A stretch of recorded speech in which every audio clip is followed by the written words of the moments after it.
நியாயமா நிர்மலா? உனக்கு நியாயமா இது? பொறுமையா பேசுமா? என்னத்த போய் பொறுமையா பேசுறது?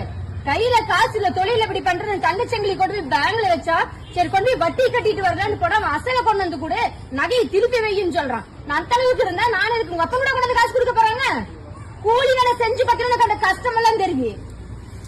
அடுக்குமா நிர்மலா இது? அடுக்குமா நிர்மலா இது? என்னமா ஆச்சு? நைட்டு மகளமா தையல் மிதிச்சிருக்கிறியா நீ? அம்மா, நான் ஒரு பொருளாதார மேகமா. நல்ல மேக போ நீ. வாரம் முழுக்க வேலை செஞ்சு 2500 சம்பளத்தை அந்த முதலாளி பேங்க் அக்கௌண்ட்ல தான் போடு வேண்டாங்க. சரி, அதான் என்ன சரி போ. காலையில எடுத்து அந்த எடுக்கலான்னு போன அந்த அட்டை தூக்கிட்டு போனா பேங்க்ல 1700 ரூபாய் இருக்குது.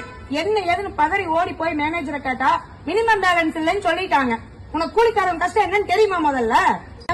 ஜாலியா ரைடு கிளம்பிட்டு ரைடு போறாங்க. ரைடு 70 கிலோமீட்டர் போகணும் இந்த வண்டியில. ஏன் நீ தான் கார் வச்சிருக்கிறீங்க? கார் வச்சிருக்கிறா பேரு. கார் வாங்கினத டியூவை கட்டுவனா, பெட்ரோல் போடுவனா, டோல்கேட்ல அடிக்கிறீங்களா ஒரு கொள்ளை, அதுக்கு பணம் கட்டுவனா. உங்க அப்பா வீட்டுல இருந்து அதெல்லாம் குடுக்குறீங்க.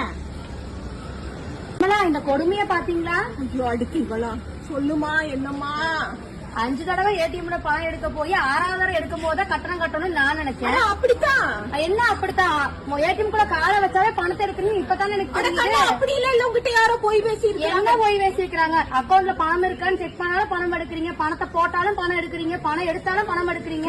அதாவது டிரான்சாக்சன் தானே நீ அக்கௌண்ட்ல செக் பண்ண. என்ன உங்க அப்பா வீட்டு காசு ஆகுது? பணத்தை கஷ்டப்பட்டு சம்பாதிக்கிறவங்க அதோட அருமை தெரியும். உனக்கா தெரிய போகுது?